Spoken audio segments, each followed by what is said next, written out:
నమస్కారం. లక్ష్మి చెప్పే కథలకు స్వాగతం. వీణులతో వీక్షించటానికి సిద్ధం కండి. ప్రియ సఖులు, ఇప్పుడు మనం విరించి కలం పేరుతో ప్రసిద్ధి చెందిన ప్రముఖ రచయిత శ్రీ తల్లాప్రగడ గోపాలకృష్ణ గారు రచించిన కౌపీన సంరక్షణార్థం అనే ఓ చక్కటి హాస్య కథను విందామండి. ఈ కథ జూలై 2015లో రచన ఇంటింటి మాసపత్రికలో ప్రచురింపబడింది. ఇక కథ మొదలు పెట్టేస్తున్నానండి. ప్రొద్దున్నే సెల్ ఫోన్ అదే పనిగా రింగ్ అవుతోంది. నేను జపతాపాలు ముగించుకుని సంధ్య వార్చుకుని హాల్లోకి వచ్చేటప్పటికి అరచి పిలిచి అలసి సొలసి ఆగిపోయింది. ఎవరు చేశారు చెప్పమా అని చూద్దును కదా, మా తోడల్లుడు అవధాని గారు. ఈ మధ్యనే అంటే సంవత్సరం క్రితమే మా వదిన గారు అంటే ఆయన అర్ధాంగి బాల్చి తన్నేసింది, అనగా కాలం చేసింది. ఆయన గారికి 2 కూతుళ్ళు.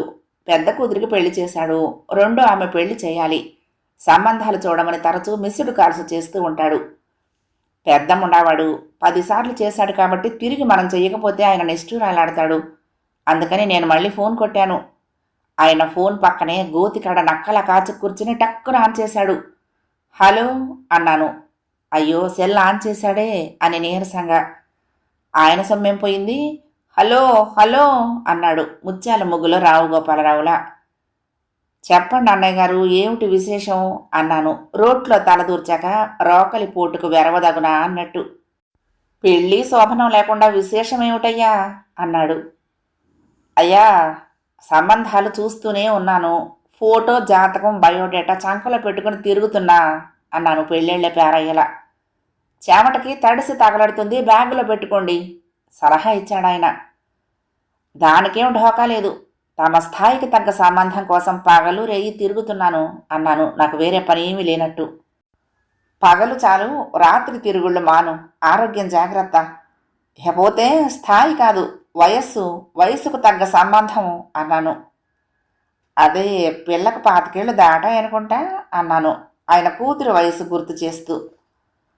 దాటనివయ్యా, కట్నం ప్రసక్తి లేదు. ఎంత ఇస్తే అంతకు తృప్తి పడాలి. 1,00,000 2 లక్షలైనా పర్వాలేదు అన్నాడు.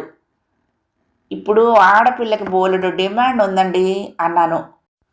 ఉందనే విషయం నాకు తెలియదా?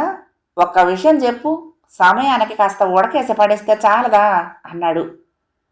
ఎందుకు చాలదు అన్నాను, ఎందుకో అర్థం కాక. అసలు రోగమో రొచ్చో వస్తే సేవలు చేయాలా వద్దా అన్నాడు. చెయ్యొద్దు మరి అన్నాను, ఎవరికో అర్థం కాక.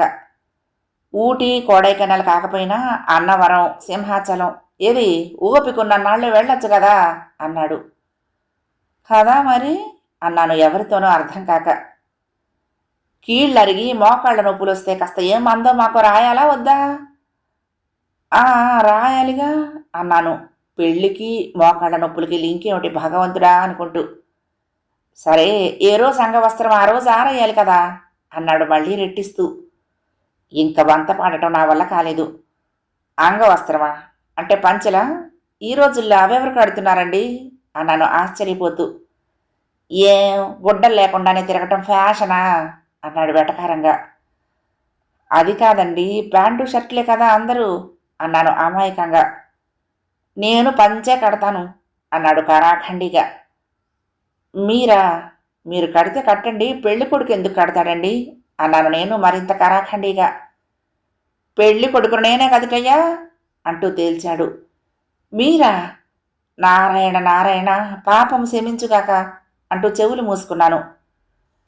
నారాయణ ఎవరు మధ్యలో, పిల్ల తండ్రా అడిగాడు ఉత్సాహంగా. కేశవ నామాల్లో ఒకడు అన్నాను చిరాగ్గా. ఏమిటి వింతగా మాట్లాడుతున్నావు? నీకు నా ఫోటో బయోడేటా జాతకం అందలే? చంకలో పెట్టుకు తిరుగుతున్నానన్నావు కదా. తామరది కాదు మహానుభావ, తమ ద్వితీయ పుత్రికా రత్నం అన్నాను. వయస్సులో ఉన్న పిల్ల, దానికి అర్జెంట్ ఏమీ లేదు. తన పెళ్లి తానే చేసుకుంటానని నాకు గుడ్ బై చెప్పి వర్కింగ్ ఉమెన్స్ హాస్టల్కి పోయింది. నేనా ఒంటరి మగాణ్ణి, ఆడదిక్కు లేనివాణ్ణి. ఈ వయసులోనే కదయ్యా అసలు ఆడదాని అవసరం అన్నాడు. ఆయనకు వివాహం అర్జెంటు, ఆడది అర్జెంటు అర్థం కాలేదు. ఆయన చెప్పిన ఉడకయ్యటం, ఉతకయ్యటం, కీళ్ల నొప్పులు, తీర్థయాత్రలు అన్నీ ఆయనకన్నమాట, ఆయన కూతురికి కాదు. అయితే ఇవన్నీ వృధా కానీ నాకు తెలిసిన లక్ష్మీకాంతం అనే ఒక ఆవిడ సెకండ్ ఇన్నింగ్స్ అని ఓ స్వచ్ఛంద సంస్థ పెట్టింది. అక్కడ మెంబర్షిప్ తీసుకోండి. 50 ఏళ్ళు దాటిన ఆడ మగ కూడా అక్కడ చేరొచ్చు. ఏ బాధరబంది లేని వాళ్ళంతా అక్కడ కలుసుకుంటారు. భావాలు కలిస్తే స్నేహం, భోగాలు విరిస్తే సహజీవనం, ఇష్టమైతే వివాహం, ఆనక కష్టమైతే విడాకులు. రేపు మీరు ఊరు వదిలి సిటీకి రండి అన్నాను. ఖర్చేం కాదు కదా అన్నాడాయన ముందు జాగ్రత్తగా. ఆహా, మహా అయితే ఓ 5 రూపాయలు అవుతుంది. అంతే కదా అన్నాడు ఉదారంగా. ఓ 5 రూపాయలు పెట్టి హెయిర్ డై కొని మిగిలిన ఆ కాస్త జుట్టుకు మీసాలకు రంగేసుకురండి అన్నాను. ఏకంగా 5 రూపాయలా అన్నాడు మాట మార్చి. ఏకంగా కాకపోతే ఓ 2 వాయిదాల్లో ఇవ్వండి అన్నాను. సరే అన్నాడు. ఆ అంగవస్త్రం వదిలి చక్కని ప్యాంటు షర్టు వేసుకుని రండి, లేకపోతే ఇక్కడ జడుసుకుంటారు చెప్పాను. సరే సరే అన్నాడు. ఓ ఆడదాని కోసం 5 రూపాయలు ఖర్చు చేయాలంటే 10 సార్లు ఆలోచించే పెద్ద మనిషి మెంబర్షిప్ ఏం కడతాడు? ఆ వచ్చే ఇళ్ళకు మల్లెలేం కొంటాడు, కూడేం పెడతాడు? ఈయనకు భార్య కాదు కావలసింది, జీతం లేని పని మనిషి. సరే రాని చెప్తా అనుకున్నాను. ఉదయాన్నే తెల్లవారుతూనే తలుపులు దెబ్బ బాదుతున్న చప్పుడు. తీసి చూస్తే మా తోడల్లుడు అవధాన్లు గారు. అలవాటు లేని పెళ్లి కొడుకు నీలాటి రేవు కాశాట. అలా ఉంది మా అవధాన్లు గారి తంతు. తెగించి 5 రూపాయల జుట్టు రంగు ఎప్పుడు కొన్నాడో, మంగళడికి మళ్ళీ 10 రూపాయలు ఇవ్వాలని తనే ఏ గుడ్డు దీపం కింద ఎప్పుడు వేసుకున్నాడో. పాత బ్లాక్ అండ్ వైట్ సినిమా సరికొత్త కాపీలా ఉంది ఆయన జుట్టు. జారిపోతున్న నీలం ప్యాంటు లోపలికి తెల్లటి పొడుగాటి చేతుల చొక్కాను తోసి పురాతన వస్తువుల్లో నుంచి తీసిన బెల్ట్ అని పిలువబడే పరికరంతో బిగించాడు. పాత చెప్పులు కడిగి కాస్త నూనె రాసినట్టున్నాడు, మెరుస్తున్నాయి. చూడటానికి పెళ్లి కొడుకులానే ఉన్నాడు కానీ కాకపోతే మరీ 50 ఏళ్ల నాటి పాత పెళ్లి కొడుకులా ఉన్నాడు. ఎలా ఉంది నా డ్రెస్సింగ్ అన్నాడు చిరునవ్వులు చిందిస్తూ. ఆ జిప్పు కూడా పెట్టుకోండి, ఇంకా బాగుంటుంది అన్నాను. దారి పొడుగున ఆడాళ్ళందరూ నన్నే చూసి నవ్వుతూ ఉంటే మరీ కుర్రాడిలా ఉన్నానా అనుకున్నా అంటూ జిప్పు పైకి లాగాడు. కాఫీ టిఫినీలు అయ్యాక మా ఆవిడకు అసలు విషయం చెప్పకుండా పెళ్లి కొడుకును మా తోడల నుండి తీసుకుని ఆటోలో బయలుదేరాను. సెకండ్ ఇన్నింగ్స్ అన్న బోర్డు చూడగానే చెంగున ఉరికాడాయన కుర్రాడిలా ఉత్సాహంగా గెంతుతూ. జరభద్రం, కాళ్ళు ఇరిగాను, పళ్ళు ఊడేను అన్నాను. మొదటిది సరే గాని రెండో దానికి ప్రాబ్లం లేదు అన్నాడు. ఏం అన్నాను ఆశ్చర్యంగా. నవి కట్టుడు పళ్ళేగా అన్నాడు తెలివిగా. తెలివి తెల్లారినట్టే ఉందనుకుని ఆటో మీటర్ చూశాను. 50 అయింది. 5 రూపాయల తల రంగుకు ఆలోచించే మనిషి 50 ఇస్తాడా అనుకుంటూ ఉండగానే 1000 రూపాయల కాగితం తీసి షాక్ ఇచ్చాడు. ఆటోవాడు అదిరిపడి ఆటో దిగి ఎగాదిగా చూసి టిప్పా సార్ అన్నాడు వెటకారంగా. అవుననుకుని మిగిలిన 9.50 ఇయ్యి అన్నాడు అవధాన్లు గడుసుగా. 9.50 ఏం కర్మ, ఏకంగా 10 తీసుకోండి అని 10 రూపాయల కాగితం జేబులో నుంచి తీశాడు ఆటో డ్రైవర్. నేను ప్రమాదం శంకించి జేబులో నుంచి 50 కాగితం తీసిచ్చి ఆ 1000 కాగితం లాక్కొని అవధాన్ల గారికిచ్చాను. ఆయన అది ముందే ఊహించినట్లు నా చేతిలో నుంచి అంతే వేగంగా లాక్కొని జేబులో పెట్టుకుని నన్ను అనుసరించాడు. బయట చాలా కార్లు, స్కూటర్లు పార్క్ చేస్తున్నాయి. హాల్ అంతా చాలా హడావుడిగా ఉంది. చాలామంది 50 ఏళ్లు దాటిన కుర్రకారు హుషారుగా చిరునవ్వుతో ఒకళ్ళనొకళ్ళు పలకరించుకుంటున్నారు. సెకండ్ ఇన్నింగ్స్ వ్యవస్థాపకురాలు లక్ష్మీకాంతం పట్టు చీరలో మాకు ఎదురొచ్చింది.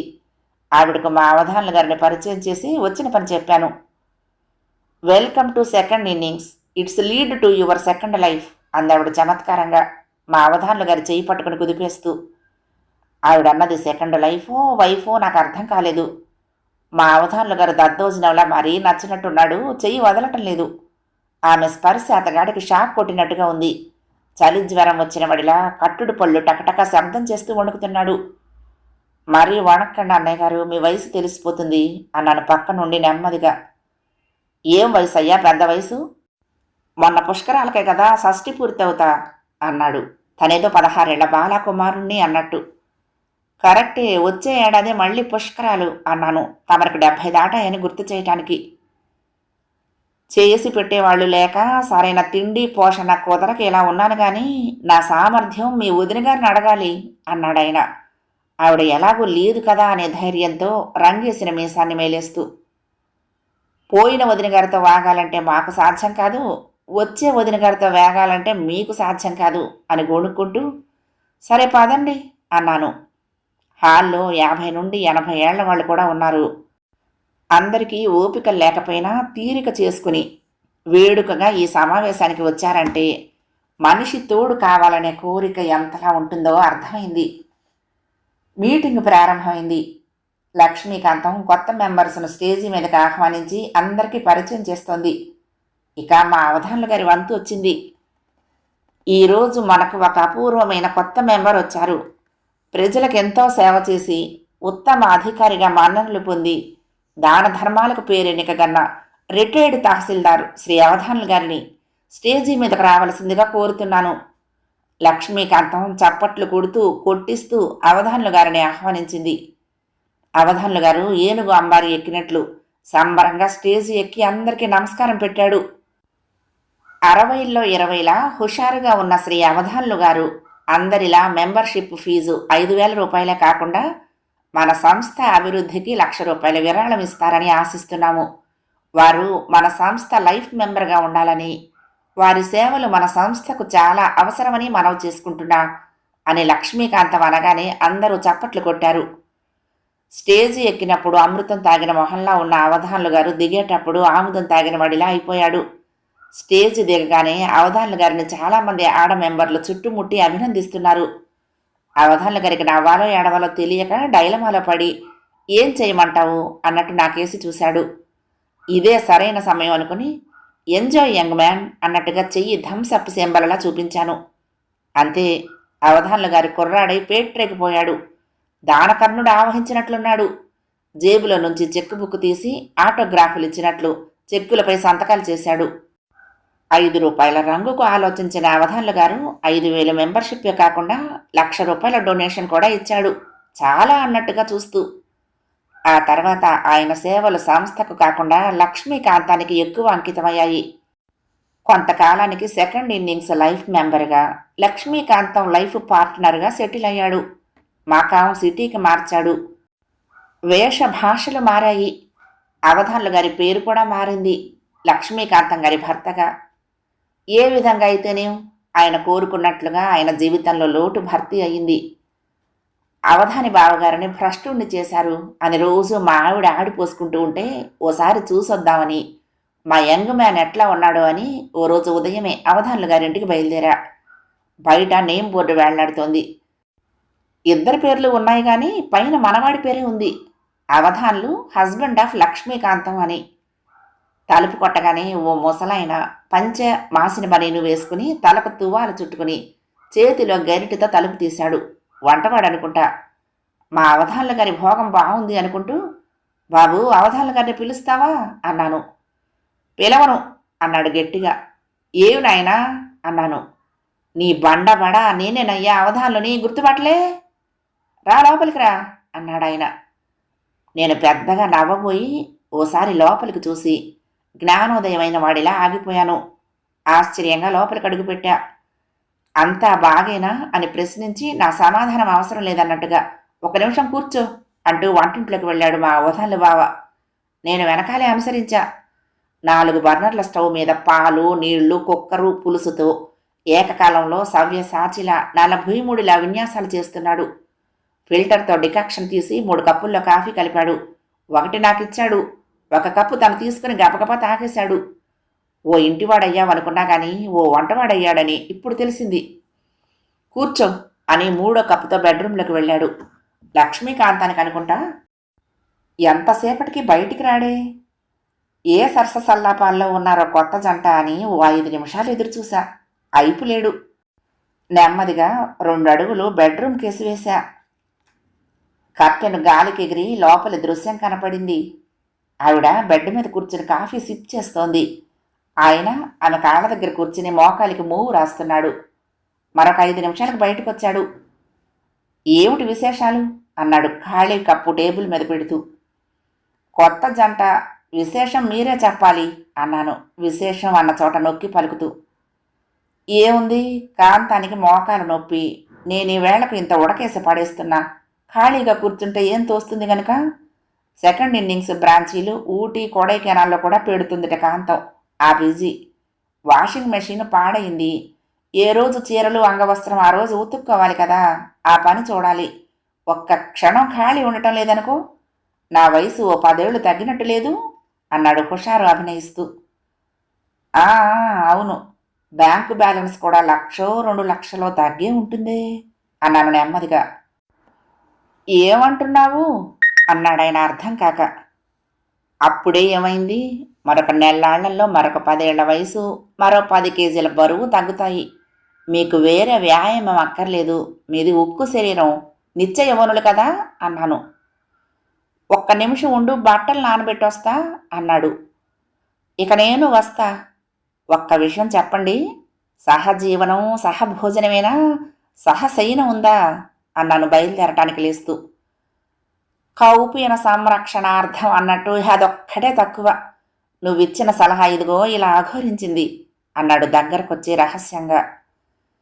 యాండి లోపల నుండి కాంతం కేకలాంటి పిలుపు. వస్తున్నా. అవధాన్లు పరుగులాంటి నడక. కథ సమాప్తం. ప్రియ సఖులు, ఈ కథ మీకు నచ్చితే తప్పకుండా లైక్ చేయండి, షేర్ చేయండి, కామెంట్ చేయండి, సబ్స్క్రైబ్ చేసుకుని నన్ను ఎంకరేజ్ చేయండి. ఉంటానండి.